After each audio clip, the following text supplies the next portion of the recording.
तो दोस्तों आज हो गया 14 नवंबर 2020। बिहार समेत देश दुनिया की बड़ी और ताज़ा समाचार लेके आए सिर्फ आपके लिए। चलिए फटाफट खबर शुरू करते हैं। उससे पहले चैनल को अब तक सब्सक्राइब ना किया हो तो फटाफट चैनल को सब्सक्राइब कर दें, लाइक कर दें, शेयर कर दें ताकि इसी तरह खबर आप हर रोज़ देख सके। चलिए शुरू करते हैं आज की पहली बड़ी खबर। कोरोना वैक्सीन पर बड़ी खुशखबरी। अगले महीने भारत को 10 करोड़ डोज दिसंबर से ही होगा टीकाकरण। जी आपको बता दें कि कोरोना वायरस के खिलाफ जंग के बीच भारत के लिए दिवाली के मौके पर बड़ी खुशखबरी आई है। दुनिया की सबसे बड़ी वैक्सीन निर्माता कंपनी दिसंबर तक भारत को एस्ट्राजेनेका कोविड-19 टीके के 10 करोड़ डोज भारत को उपलब्ध कराने की तैयारी में है। इसके साथ ही भारत में कोरोना टीकाकरण की शुरुआत हो सकती है। कंपनी के सीईओ आधार पूनावाला ने कहा कि यदि फाइनल स्टेज ट्रायल के डेटा में ये वैक्सीन प्रभावी पाई जाती है तो serum institute of India limited को आपातकालीन मंजूरी मिल सकती है। सीरम इंस्टीट्यूट ने एस्ट्राजेनेका के साथ कम से कम 1 अरब डोज तैयार करने का समझौता किया है। पूनावाला ने गुरुवार को एक इंटरव्यू में कहा कि शुरुआत में वैक्सीन भारत को दिया जाएगा।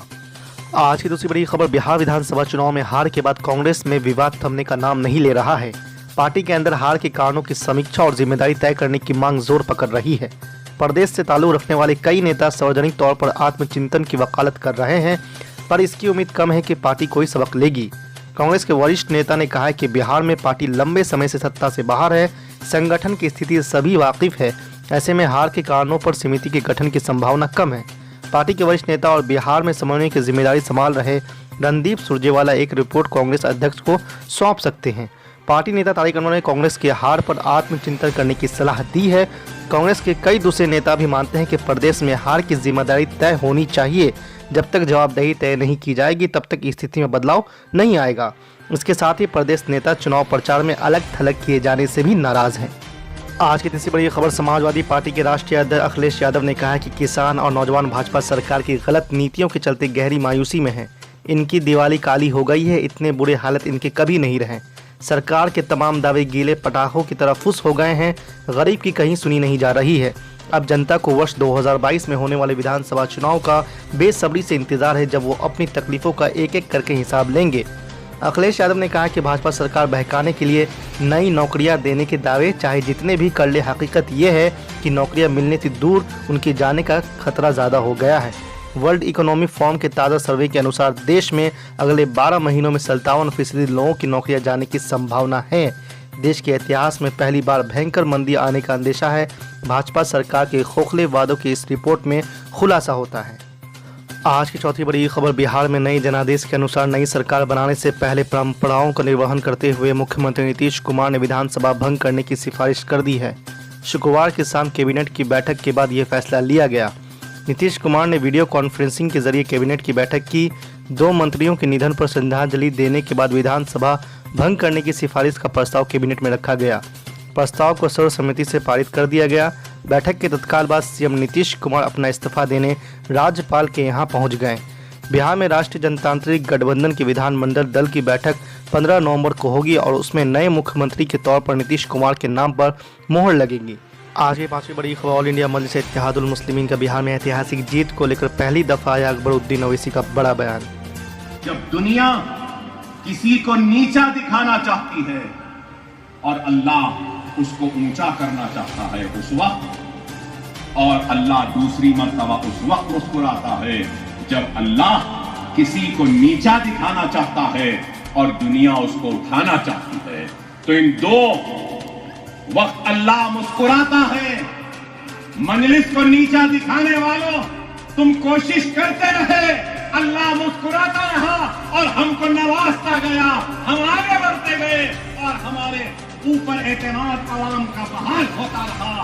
वो लोग जो हमको छोटी जमात कहते थे, आज बताओ कि वो कितने छोटे हो गए और मजलिस कितनी बुलंद हो गई कि हिंदुस्तान के 3 ऐवानों में हमारी नुमाइंदगी है। अल्हम्दुलिल्लाह, अल्लाह का शुक्र है, बिहार की आवाम का शुक्रिया।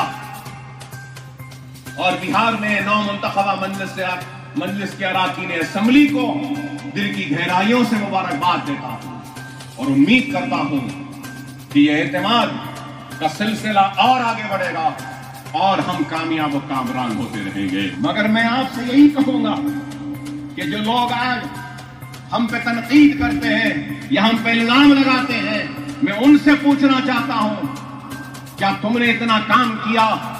अगर तनकीद करना है تو ضرور کرو. اکبر الدین اویسی نے 11.5 کروڑ روپے خرچ کیے اور کام کیا. تنقید کرنے کا حق اسی کو ہے جو 11.5 کروڑ سے زیادہ خرچ کرے گا غریب کو. وہ تنقید کرے تو میں اس کی تنقید قبول کرنے تیار ہوں. جیب سے ایک پیسہ نہیں نکلتا, حلق سے کوئی الفاظ نہیں نکلتے تو صرف مجلس پر تنقید کرنے کے لیے, حلقہ اسمبلی چندرائن گٹے کو بدنام کرنے کے لیے. ارے نہیں, جب تک اکبر الدین اویسی ہے چندرائن گٹے حلقے میں کوئی بھوکا نہیں سوئے گا. جب تک میں زندہ ہوں ہر کسی کی مدد کروں گا, کرتے رہوں گا. 25 برس ہونے آتے ہیں, وعدہ تھا ایک اسکول کا, لیکن آج 14 اسکول کی عمارتیں کھڑی ہیں. یہ بھی عمارت کھڑی ہے. میرے مرنے کے بعد میری اولاد میں تقسیم نہیں ہوگی, یہ ملت کے لیے ہوگی, مسلمانوں کے لیے ہوگی, اور جہالت کے خاتمے کے لیے, علم کی روشنی کو منور کرنے کے لیے عمارتیں کھڑے ہیں. اگر میں چاہتا تو اس سے بڑا بنگلہ اپنے لیے بنا لیتا, لیکن میرا مقصد اپنے لیے نہیں, میرا مقصد ان کے لیے ہے جن کی وجہ سے میں آج زندہ کھڑا ہوں. میں احسان مند ہوں ان دعاؤں کا جن کی وجہ سے میں آج زندہ ہوں. میں اس احسان کو ادا نہیں کر سکتا کہ جو موت کے لیے لڑ رہا تھا. میرے بچے احسان مند ہیں, میرے بچے یتیم ہو جاتے اگر آپ کی دعائیں نہ ہوتی. میری ماں تڑپتی تھی اگر آپ کی دعائیں نہ ہوتی. میرے بھائی کے کھانے پر میرے جنازہ آ جاتا اگر آپ کی دعائیں نہ ہوتی. میری بیوی بیوہ ہو جاتی اگر آپ کی دعائیں نہ ہوتی. ارے آپ کی دعاؤں کا اتنا بڑا خرچ ہے کہ جتنی بھی حیات ہے, جتنا بھی دوں, سب کچھ دے دوں, اپنی جسم کی چمڑی بھی نکال کر اگر آپ کے قدموں کی نظر کر دو, تب بھی میں آپ کی دعاؤں کا احسان کا بدلہ ادا نہیں کر سکتا. بس یہی دعا ہے کہ اللہ ہمارے اس کار خیر کو, ہمارے اس خیر کے کام کو قبول کرے. آپ سے بھی درخواست ہے کہ آپ دعا کریں کہ میرے بعد بھی یہ عمارتیں جس بلندی کے ساتھ کھڑی ہیں اسی طریقے سے کھڑی رہیں اور غریب اس سے استفادہ اٹھاتے رہیں. خدا را دوست و دشمن کو پہچانو, اپنوں اور غیروں کو پہچانو, منتشر نہ ہو, منظم رہو, متحد رہو. حالات چیخ کر چلا کر ہم سے ایک ہی پیغام دے رہی ہے کہ منظم ہو جاؤ, متحد ہو جاؤ, ایک مرکز سیاسی پہ جمع ہو جاؤ. اپنوں کو پہچانو, غیروں کے سازشوں کا شکار نہ بنو. تہمتیں, الزام لگتے رہے ہیں, لگتے رہیں گے, ہم کو پرواہ نہیں. ہمارا مقصد کام ہے, خدمت ہے. مصیبت زدہ لوگوں کا ہاتھ تھامنا ہے. ہم مصیبت زدہ لوگوں کا ہاتھ تھامتے رہیں گے, کام کرتے رہیں گے, آگے بڑھتے رہیں گے, آگے بڑھ بھی رہے ہیں اور بھی آگے بڑھیں گے.